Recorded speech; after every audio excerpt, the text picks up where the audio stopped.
लो कि माता पिता को आनंद कैसे पुत्र से मिलता है।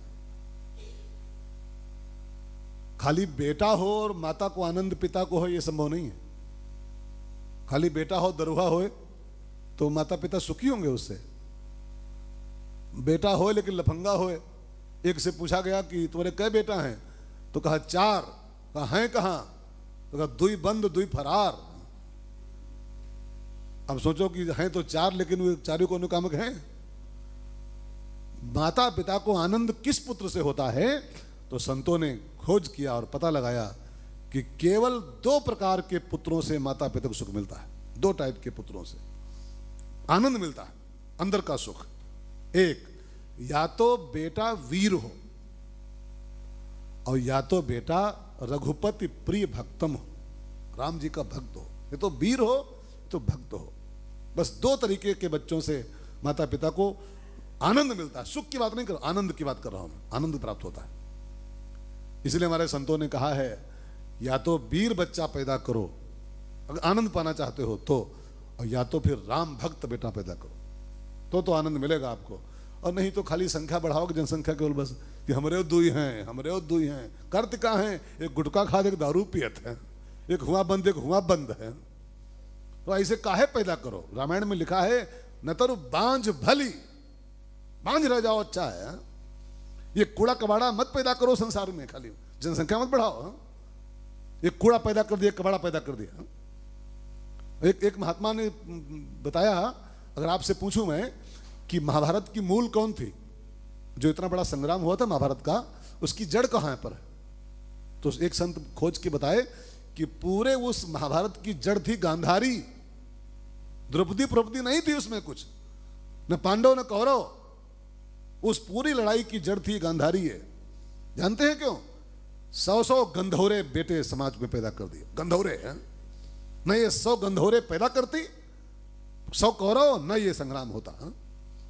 कुंती भले 5 पैदा की, लेकिन उसके 5 श्रेष्ठ बेटे थे, और ये गंधारी 100 गंधौरे पैदा करके डाल दिए। गंधौरे खा लियो, इसलिए ये इतना बड़ा संग्राम करा दिया। तो बांझ रह जाए स्त्री सो अच्छा है, लेकिन गंधौरे मत पैदा करे समाज में। गुटखा खा के पड़े हैं, दारू पी के लौट रहे हैं, वहां पुलिस पकड़ ले गई, वहां लाठी खा रहे हैं, वहां जेल में बंद हैं। ऐसे बच्चों से कौन फायदा आया? रामायण में लिखा है साफ साफ, पुत्रवती जुवती जग सोई, पुत्रवती जुवती जग सोई, रघुपति भगत जासु सुत होई, रघुपति भगत जासु सुत होई। न तरु बांझ भली बादी बियानी, न तरु बांझ भली बादी बियानी, राम विमुख सुत हित हानि, राम विमुख सुत हित नाही। राम दूत लित बल धामा, राम दूत लित बल धामा, अंजनी पुत्र पवन सुत नामा, अंजनी पुत्र पवन सुत नामा। एक बात आखिरी सुन लो और ध्यान दे करके। हनुमान जी पवन पुत्र के नाम से विख्यात, पवन सुत नामा। तो अगर पवन के पुत्र हनुमान जी हैं तो पिता के सब गुण पुत्र में आते हैं। साफ साफ लिखा है शास्त्रों में, आत्मा वे जायते पुत्र। पिता की आत्मा ही पुत्र के रूप में संसार में पैदा होती है। ठीक है ना? तो पवन के पुत्र हनुमान जी अगर हैं, अगर क्या हैं तो हैं ही हैं पवन पुत्र। तो पवन जो कुछ भी करता है, पवन जितने भी गुण उसमें हैं, वो सब हनुमान जी में होने चाहिए। तो पवन में कौन कौन से गुण हैं, हम सबके साथ पवन क्या क्या काम करता है, सब हनुमान जी करते हैं। नंबर 1, पवन 24 घंटा संसार की सेवा करता है और दिखाई नहीं पड़ता है। समझ के सुनिएगा, 24 घंटा पूरे वर्ल्ड की सेवा पवन देव करते हैं और दिखते किसी को नहीं। Who has seen the wind, neither I nor you। ना आपने देखा है ना हमने देखा हवा को, कि हवा 24 घंटा पूरे ब्रह्मांड की सेवा कर रही है। तो हनुमान जी भी पवन के पुत्र हैं। जैसे पवन देव बिना अपने को दिखाए 24 आवर्स समाज की सेवा में लगे रहते हैं, ऐसे हनुमान जी भी पवन के पुत्र हैं, तो अपने को बिना कहीं दिखाए 24 घंटा पूरे संसार की सेवा हनुमान जी भी क्या करते हैं। एक हाथ से अगर राम की सेवा करते हैं तो एक हाथ से राम पूरे संसार की सेवा करते हैं। और सुनिए, पवन हर समय हमारे साथ रहता है, हर समय। आप चाहे जहां आप हाल में बैठे हो, आपके साथ आपकी बीवी भले ना हो यहां पर, लेकिन पवन आपके साथ है। बीवी नहीं आई है, ठीक है, नहीं आई, पति आपका नहीं आया, लेकिन पवन तो है साथ में। हवा नहीं होती तो आप जिंदा कैसे होते? आप हाल में हो, खेत में हो, दुकान पे हो, मकान पे हो, कोर्ट में हो, कचहरी में हो, इंडिया में हो, चाहे लंदन में हो, लेकिन पवन हमेशा आपके साथ है ना। तो जैसे पवन हर समय हमारे साथ रहता है, ऐसे पवन सुत भी 24 आवर हर समय आप जहां हो वहीं पर आपके साथ है, वहीं पर आपके साथ। वो खाली मंदिर में नहीं बैठा है, आप जहां पर हो पवन पुत्र वहीं आपके साथ बैठा हुआ, आपके अगल बगल चल रहा है। और सुनिए, पवन की तीसरी विशेषता होती है प्राण रक्षा। प्राण रक्षा, पवन ना हो तो हम लोग जी नहीं पाएंगे।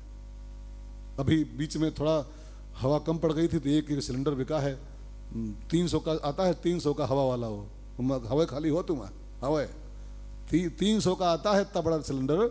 अभी बिका है कोरोना काल में 50,000 का सिलेंडर है, 50,000 रुपए का। 300 की चीज 50,000 दे के भी नहीं लोग पाए।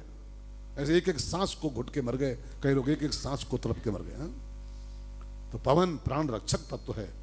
जैसे पवन प्राण रक्षा करता है, ऐसे हनुमान जी भी पवन के पुत्र हैं, वही प्राण रक्षक तत्व है। अब रामायण पढ़िए, रामायण में कितनों के प्राण हनुमान जी बचाए, कितनों के प्राण। सुग्रीव के प्राण कौन बचाया? बाली मार डालता उस सुग्रीव को, कौन बचाया? विभीषण को रावण मार डालता, कौन बचाया? सीता मैया मरने को तैयार थी अशोक वाटिका में, आन काट चिता बनाई, बिल्कुल सुसाइड के लिए रेडी थी, कौन बचाया? भरत जी अयोध्या में नंदीग्राम में पूरा मरने को तैयार थे, कौन बचाया?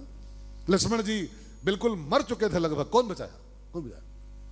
लाए सजीवन, लखन जी आए, मरे हुए आदमी को पुनः जीवित कर दिया।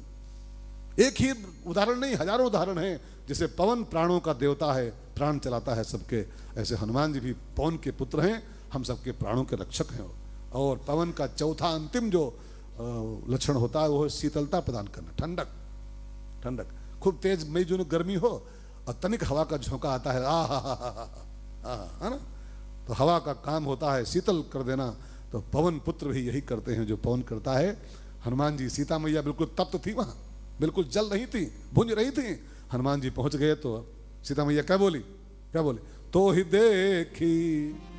हनुमान जी जैसे हवा का झोंका आता है ना, तो कितने गर्मी में तप रहे हो, हवा का झोंका आता है तो शीतलता मिल जाती है। ऐसे तुमको देख के ऐसे आभास हो रहा है। तो ही देखी शीतल भई छाती, तो ही देखी शीतल भई छाती।